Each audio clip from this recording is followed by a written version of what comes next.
Welcome to The Better Life with Dr. Mary Ann Pinkston. Join Dr. Pinkston today as she teaches you how an integrative approach to health, combining holistic and contemporary medical information, can lead you to the better life. And now, here's your host, Dr. Mary Ann Pinkston. Hello, everybody. Welcome to The Better Life with Dr. Pinkston. I am Dr. Mary Ann Pinkston, and over the last couple of weeks with the podcast, I've been going over a mind, body, spirit series, and so today is going to add to that. I've got a fantastic guest from Charlotte, North Carolina, bless her heart. We are going to have Kayla Logue. Dear, I mean to always check your name before we talk, and I want to say that correctly, so please correct me if I'm wrong. Kayla Logue, and a great guest you're a keynote speaker, you're an author, now a best-selling author. Congratulations on that. Interesting title, Squeezing Lemons, and we are. You also have a nonprofit, which we'll talk about, and many things going on. Pilates business, and so I think she's going to be a great addition to Mind, Body, and Spirit, and we'll open that up. But Kayla, welcome in. It is so nice to have you. Please tell us a little bit about you, your story, and how you got started in all of this. Yeah, thank you so much for having me. And you pronounced my last name perfectly, which is actually, it's not surprising. I just have gotten a long list of different ways it's been pronounced. So absolutely, yes, same here. And I usually clarify that before the podcast. I do know my guest folks. I was well studied, but until you talk. Pronunciations are completely different. Yeah. But thank you so much for having me. I'm thankful to be here. And yeah, so I mean, I do have a ton going on. It definitely didn't look like that, 4 years ago. I've had quite a road up and down. To kind of just preface it a little bit as we kind of dive into this. In 2020, as we spoke before, I completely started over. I was going through the motions of life, checking off the boxes of society, as I call it, and not really, focusing on what those boxes looked like for me or what was really authentic and what I truly wanted. I was, the picture perfect life, the success defined by external validation, not, doing the deep work and asking myself hey, well, where do I want to be right now in 5 years? And when I paused and started to really kind of reflect and, reframe that, I realized everything I was doing had no purpose. And so started over, took $900, ended up getting a divorce, left my career, and was I don't know what I'm doing, but I'll figure it out. And so over the past 4 years, I worked in real estate. I've started a social media company, and, a lot of that has evolved. And that's where, I wrote a book about the whole story and kind of coming into myself. The subtitle is Taking Responsibility to Define Your Own Success. Beautiful. And so really kind of sharing that story and exploring what that really meant to me, but painting it a picture for readers to be able to do the same for themselves. Absolutely. Which also led to my nonprofit. And the nonprofit's called Move Into Words, and it's really all about cultivating a community for young professionals to thrive physically and mentally. So we do take more of that holistic approach. We integrate journaling as a very heavy tool that we advocate for everyone that attends our events. And, we're in the starting phase, but we have big plans for expansion and rapidly working towards that. And then, yes, I'm also a multi-unit franchise owner for Jet Set Pilates. So really all full force in the health and wellness space. And what I really love about it is I've transferred really over the past 4 years and coming into myself as from the, consumption mindset of checking off the next best thing or the next award or the next title into more of the contribution side and realizing that the more people that I can impact, the more that I can do to help other people, the better that I become and the more fulfilled I am. And it also makes me become the best version of myself. So there's been a huge shift. We'll kind of dive into how that's really happened, but I guess it's a little bit of a preface of a lot that's happened. A wonderful one. And you're so young. Bless you. You are so young. And one thing I told my daughter last night, we were sitting at the kitchen table, and I told her, I really would love for you to figure some things out while you're young, in your young 20s now, because I'm 55 and just figuring this out. So can we work on this and do this a little bit earlier in life? And, that gives you so much more to live by. You brought up a lot of great points. And one of the things that I think is that would be great to focus on, first, the journaling. So when I sit with my patients and I do some more mental work, I am a family practitioner. I work a lot with the physical body and correcting your cholesterol and things like that, but work a lot with people who have, depression, anxiety, and other mental health issues. But you don't have to be diagnosed. You don't have to be diagnosable. You don't have to have that as a true diagnosis, to feel down or have anxieties and things that, with everything going on in the world. And so a lot of times people will ask me, how do they get started on, making sense of their life, making sense of a problem? And I often bring up journaling as a great way of doing that, whether it's just focused on your life in general or whether it's problem focused, kind of a pros and cons list, something to get it out on paper, something you can get off your mind and heart. And I think it helps people look at things less subjectively, more objectively, and, get you out of your mind and your space. So you bring up an interesting point there. Tell us a little bit about journaling and your thoughts and how you came about to focus on this. Yeah. So, I actually used to think journaling, it was kind of a dumb idea. I was like, there is no way a 25-year-old with a long overdue diary like this is going to make any impact. And this was when, again, I had no direction at all. I just left my ex-husband, horrible relationship. And, I was going through a lot. And I grew up playing sports. So I called it the athlete mentality. I had it for years, right? Just suck it up, rub some dirt on it, keep moving on. Well, that doesn't work. That doesn't work when you have past traumas that you're not even able to, process. And, all of our traumas are different, right? My level of what I was going through, I can't compare to anybody else. And we have to really kind of accept that. And I think that's where a lot of us don't really deal with our problems, is we compare them to other people's problems. Yeah. And so the first step to even accepting journaling or trying to process it is acknowledging that you do have problems that you need to work through and start to kind of, embrace that.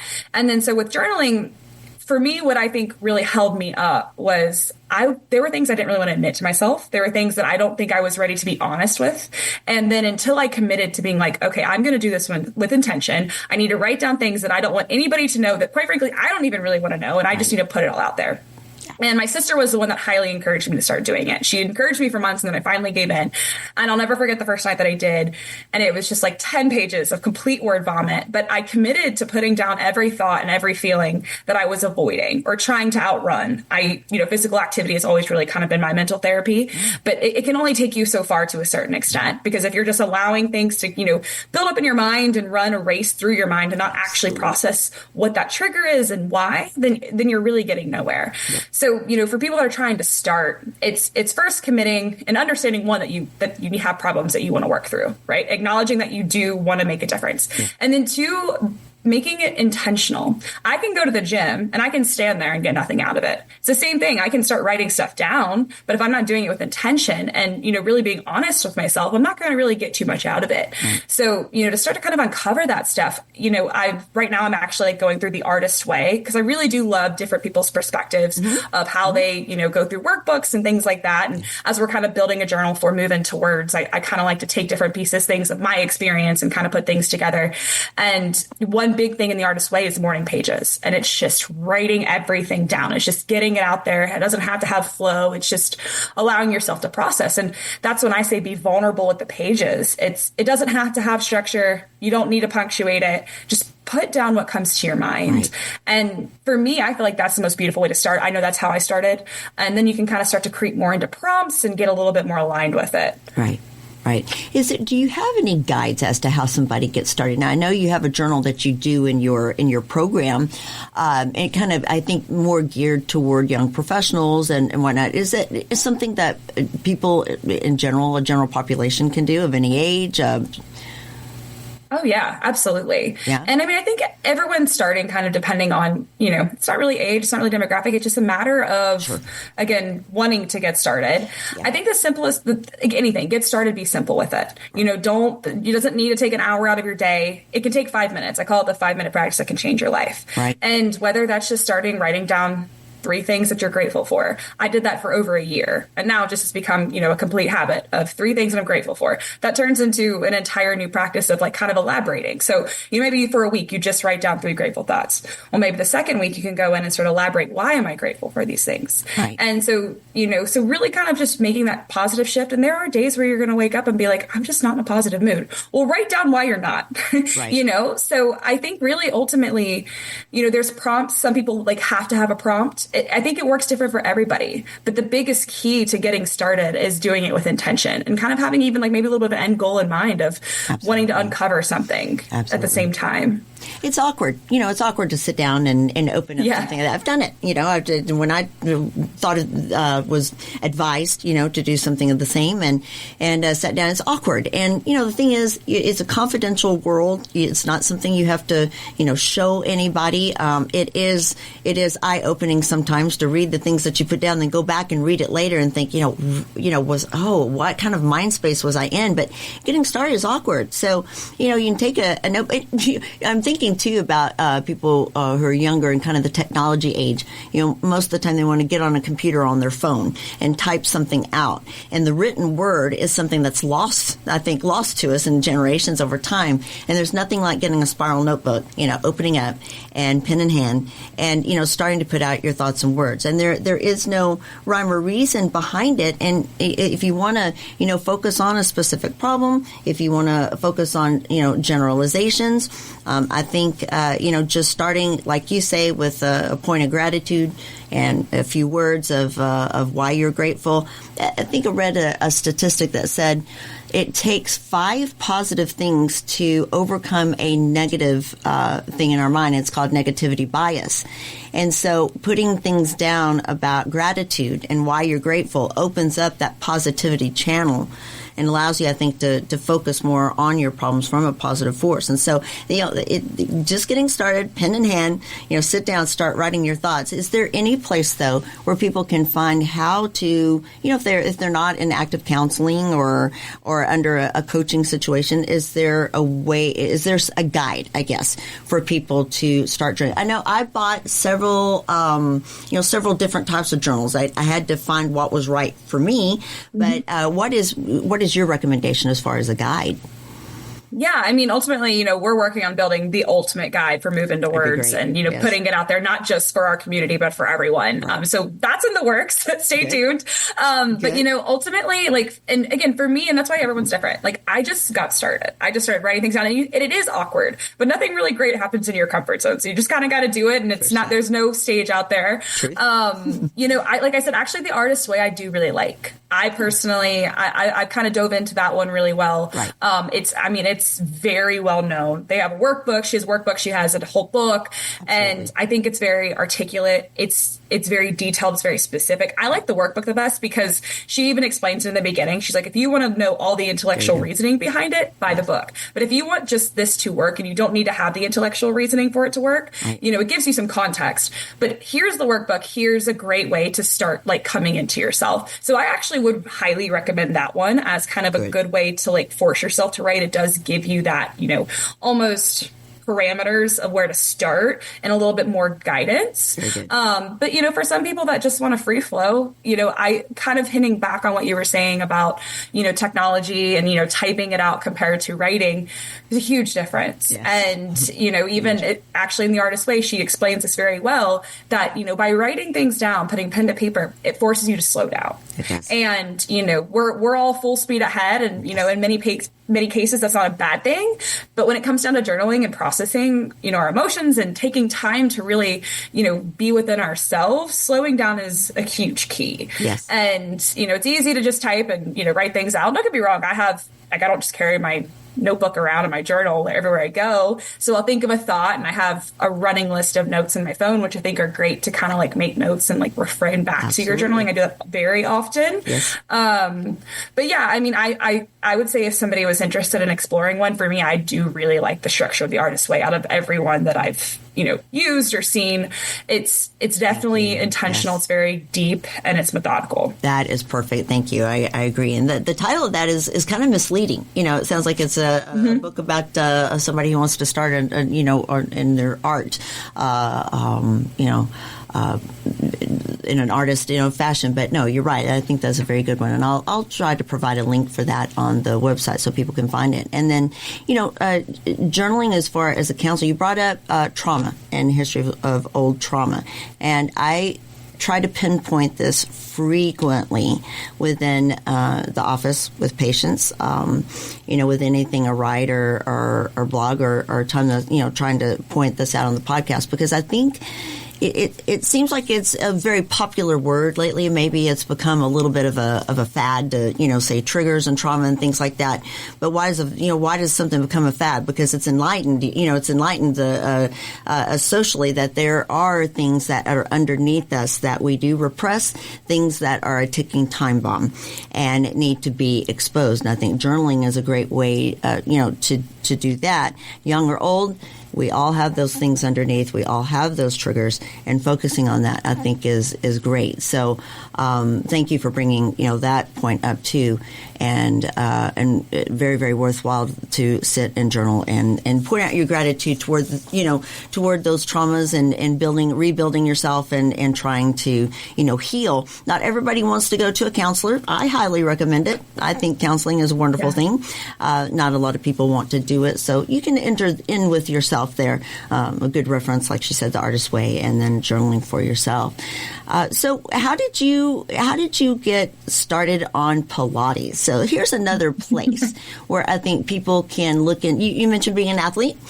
You mentioned using sports and your athleticism to process and give your spiritual side a kick. I do the same thing. I found that about 8 years ago, and it's the greatest thing that I ever did. I lost about 180 pounds. I was 300 pounds at one point. Oh, wow. Amazing. And so I found that to be extremely therapeutic. And so many people are looking for a source, something that they can start. Pilates is a great way to do that. How did you get into Pilates? So I actually used to manage two of the original Solid Core studios. And so now they're a huge nationwide reformer Pilates company, and they're still corporate. So that was back in DC, and that was my old career before I kind of started over. But I did actually love that job. I just found myself capped out in terms of opportunity for growth within that company. Sure. But I learned a ton. I mean, when it was that small and it grew from 13 studios to over 100 studios by the time that I left. So going through that type of rapid change and growth, I mean, when I was there, each studio, like we were the CEOs of our studio, not getting paid like it, but I mean, we ran every single thing from hiring, firing to, if the AC broke, figure it out. So, I mean, we were very much so like in charge of everything there.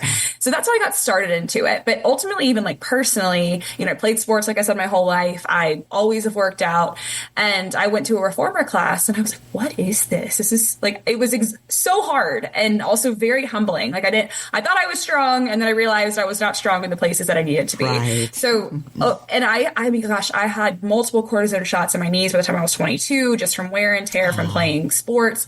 Started doing Pilates, never had knee pain, never had back pain, never again. Excellent. So, there's just a lot of things where I became very obsessed with the workout, and always have been ever since. So, flash forward now to, from that point on, gosh, it was at least now 8 years ago. And I was working in luxury real estate here.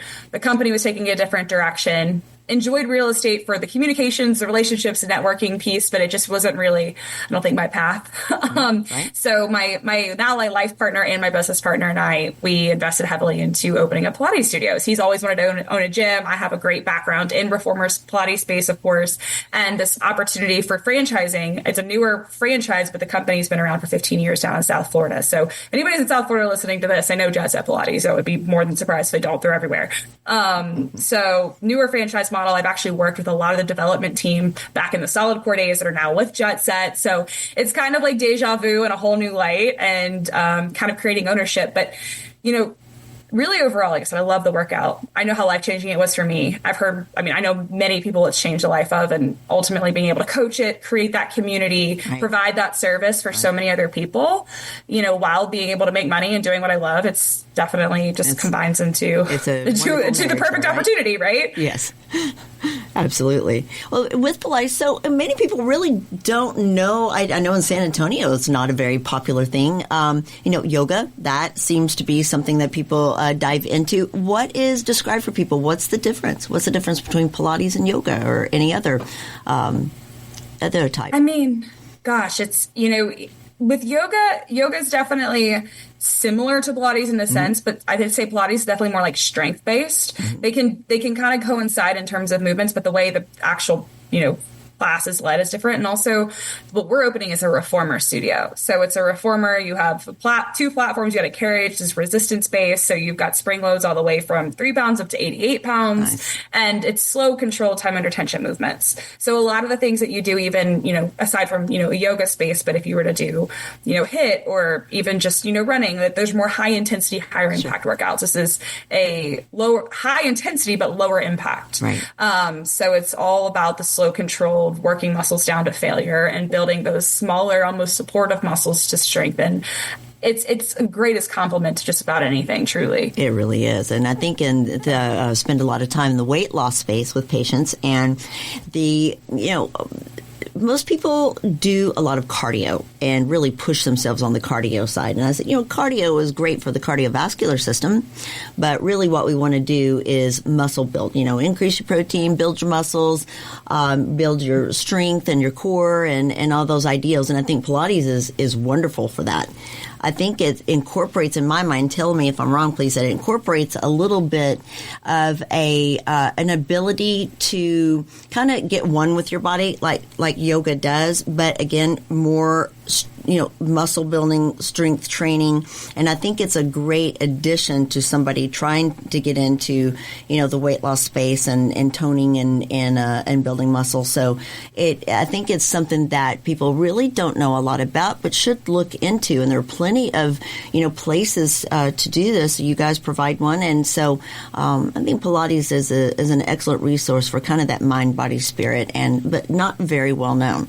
So it's lovely that you bring that into the mix. So we're looking for ways to kind of restructure your life, restructure your mental health, things that you can do for stress relief, because you brought this up in the beginning. This is a fast-paced world. We are all trying to get to the top as quick as possible. I find, and I think you touched on this, I find that I try to get that next step, that next award, build my CV and all the things that, we can reach for and attain in life. But I found the same as you. It's really more about contribution.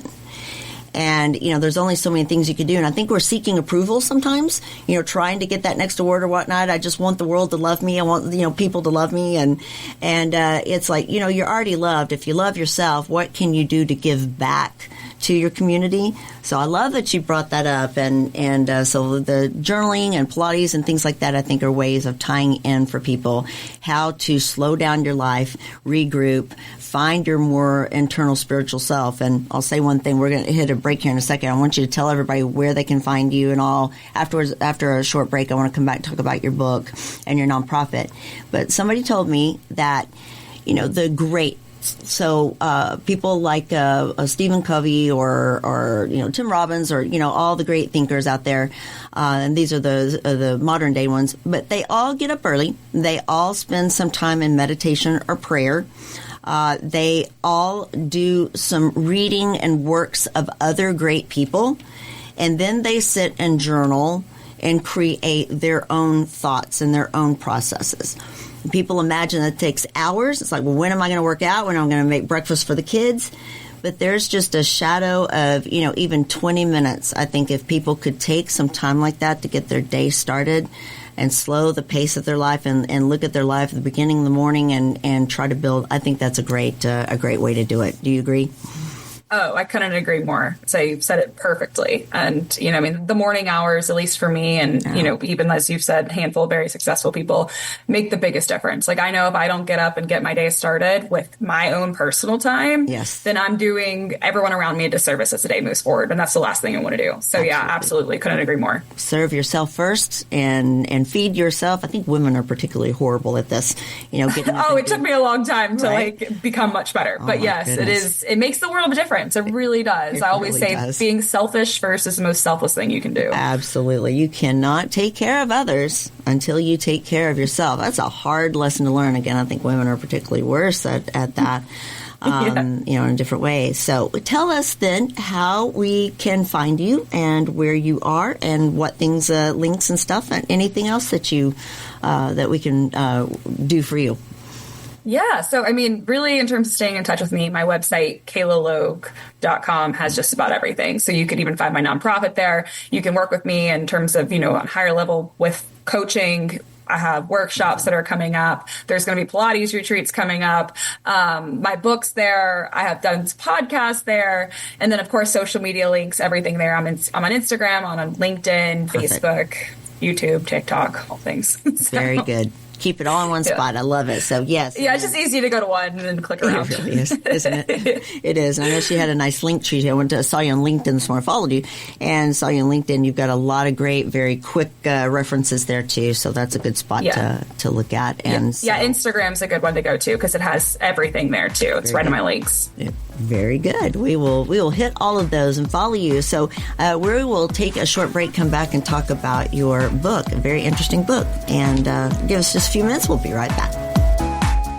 Depression, anxiety, low energy, weakness, these are just some symptoms of low B12 levels. And the absorbable B12 folate supplement that's helping people declare victory over depression symptoms is De Novo Plus B12 by Magna Pharmaceuticals. Patients with symptoms of depression often exhibit low levels of folate and vitamin B12. The human body needs sufficient folate intake to produce the essential neurotransmitters serotonin, dopamine, and norepinephrine. These neurotransmitters alleviate feelings of sadness, anxiety, and gloom. What makes De Novo Plus B12 so successful? De Novo Plus B12 contains readily absorbable folate and B12. That means it's more successful at correcting the root cause of your deficiency, not just the symptoms. Whether you are suffering with low energy, depression, fatigue, or anxiety, you owe it to yourself to learn more at magnaweb.com. That's magnaweb.com. Please let us know at checkout that you heard about De Novo Plus B12 on The Better Life with Dr. Pinkston.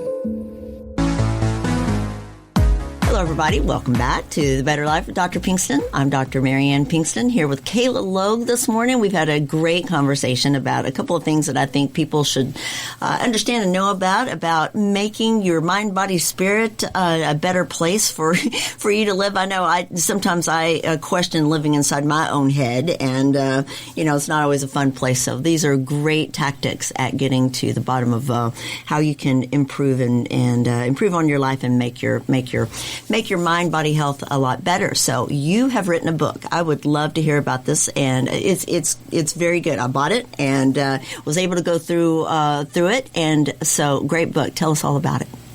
Yeah, so it's called Always Squeezing Lemons, and I mentioned earlier the subtitle is Taking Responsibility to Define Your Own Success. And I'm a big fan of metaphors. I think that they're a really great way to take, very complex topics and make it more fun and easily digestible. Absolutely. So the title being Always Squeezing Lemons, we always hear, squeeze the lemons of life, or when life gives you lemons, make sure you squeeze them. But the always is what's really important there. So the always is, life's going to give you setbacks. Yes. There's going to be challenges you're going to have to overcome, but it's your choice to always continue to turn a setback into a comeback and to take that challenge and, come out greater and better on the other side. And growth is never ending. So that always is really important in terms of squeezing the lemons of life. And, in one sentence, I would say what really summarizes the whole book is when you realize you can be the cause, problem, and solution for everything in your life, your world changes. And it's really that radical responsibility mindset shift that, you could be one choice away from a more fulfilling, better life, but it's ultimately up to you to make that choice. And, I really paint the picture through the entire book of my story of choosing the difficult route or, choosing the thing that may not be the popular opinion, but also coming out on the other side and showing that there is heartbreak, there is failure, there is hurt involved, but you don't have the other side without the counter. So we don't experience the highs of highs without the lows of lows. And that's life. And a lot of it's subjective. Failure is subjective just as success is. And if we start labeling so much good and bad, failure, success, we get too caught up in those labels rather than just fully embracing and experiencing it and turning what is a setback into a comeback and just using that as a learning experience, not allowing it to hinder us. And, so my stories are very raw, they're very real, they're very vulnerable. And, even for those looking to journal, at the end of each chapter, I have a lemon drop, which is the key takeaway, the summary of the chapter. Yeah. And then I also provide a journal prompt. Yes. So even if you were to buy the book and literally just go through the 12 pages at the end of each one, probably take something away from it. So, it allows it to be interactive and, take things that I've experienced and, hopefully giving it to readers as, hey, here's a roadmap of what maybe to do, what not to do, and the learning experiences and, apply it to your own life. Yeah, those that kind of support and it is very important. So the support and the tools that you give yourself and place around you are extremely important. I had a similar story of, divorce and a huge fall from success and had to start over and rebuild. I think many people do this and aren't so, outward and don't advertise it. But I think taking these experiences and sharing them with others is extremely important. Your book is very positive. And so if you're looking for something that will kind of feed your soul in a positive fashion, you're really going through it, you need a resource of some sort, everybody's too busy to sit down with you and help, your insurance ran out, you can't afford counseling. I mean, there's so many situations that people run into where they can't really get help. A simple book like this, very positive, I think is very, very helpful. So I highly recommend it. I noticed it was on an Amazon bestseller. Congratulations. I see why. Thank you. Thank you. I appreciate that. Please check this out. And, one thing too, with people, going through issues, many times I feel we compare ourselves, like you said, and not only compare ourselves, but sometimes we get into a rut where our pain is more than everybody else's. We want everybody to focus on us because we have been through something so horrible, and my pain is so more significant. And really, you are correct in saying that it is very subjective to people. My pain is no worse than anybody else's pain. It's just how you view it. And if you are, ready to make a better choice for yourself and think more positively in your life and make that turnaround, then take responsibility for it and then just choose and manifest it. It really sounds very simple. It's not. But in the end, when you look back, it is a great step for people to take. And I do think that is a fantastic book to do now, to read. So you also have the Move Into Words. I want to focus on your nonprofit a little bit because of the mental and physical, descriptions that you get for young leaders and guiding them. So explain your nonprofit. I think it's a wonderful thing. Yeah, so I mentioned a little bit earlier. So really our mission is to cultivate a community for young professionals to thrive physically and mentally. So we really believe that, empowering each individual to be the best leader of their own lives allows them to show up and be better leaders for every single person around them. So we really provide and focus on giving them the tools to be able to do so. And currently what we've been doing, last year we did quarterly events. This year we're doing bi-monthly events. Right now we're only in the Charlotte area, but we do a workout for the body and a workshop for the mind. Nice. So we do some sort of physical activity on the front end of the so it's a 2-hour event. So for 1 hour, we got a workout. And then the second hour, we pretty much cover some, I would say mainstream, but a mental health topic that we all, could really essentially struggle with. Kind of as you even said, you don't have to be declared as you have a mental health problem to struggle with certain things. Right. And, so we've covered anxiety, we've covered confidence, we've covered self-awareness and relationships. Past one we did overcoming burnout and building resilience. Nice. So really shaping practical tools for everyone that's there and, sharing their stories and make it extremely interactive. And then we do provide journals for every single attendee. And we talk about the practicalness of journaling. So of course, we're only here for 2 hours and we're giving you the best 2 hours we possibly can. Wonderful. The community is amazing. The energy is, unmatched. But when you leave here, how can you continue to do this? Of course, move your body, address these topics. But here is a tool that, you can take with you and do on a daily basis and continue to better your life. And we provide the resources. We have like little cutouts and stuff that say, hey, here's where to start. This is why you should do this. So, we're continuing to build upon that. But, ultimately, we're really wanting to expand to many different cities. We have a full plan to do so. So we're just kind of in that initial building phases. But it's such an impactful community. I mean, we are so excited about this past event. It was amazing. We had over 85 people there, and it was, truly the energy was unmatched. That's amazing. So, yeah, it's been really, really great. It's been really cool to see the responses. The people that are wanting to get involved. We have multiple people reach out wanting to volunteer after. So the momentum is definitely building. But, ultimately, our mission is really focusing on that community, that environment, but then really just wanting every single person to be a better human being. That's and, wonderful. Giving them and like really focusing on those tools to help them be so. Wonderful. And I hope you guys do expand on this. This sounds like the next movement there. I really think that if you guys can build on that, I would love for my children, to do something like that.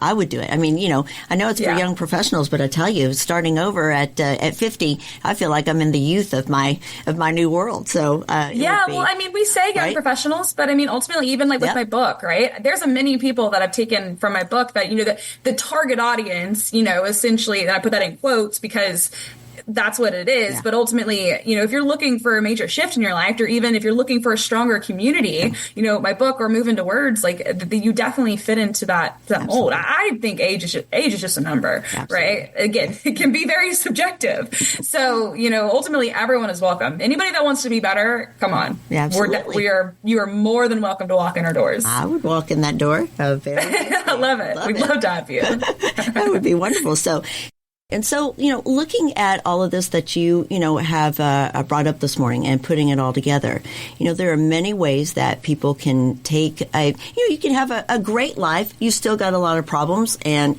maybe not many past traumas, but you want to do some changing. You want to contribute to the world. You want to, improve yourself. This is a good focus and plan to take. If you have, extensive amount of history of traumas and difficulties or struggle with a significant mental illness of some sort, this is a puzzle that fits. Your little pieces fit everything together beautifully. And it's just a matter of looking at yourself in the mirror and taking that responsibility and that accountability, as you say, and, starting somewhere. Journaling, physical fitness, looking for that support around you, choosing a conference of sort or a place where you can go with others who are like-minded, looking for the same thing. These are all tactics that people should take in order to make that change. And, you just got to get started. And I think that accountability factor is the number one thing, just that accountability, which you said, and I think is absolutely wonderful. Do you agree with all?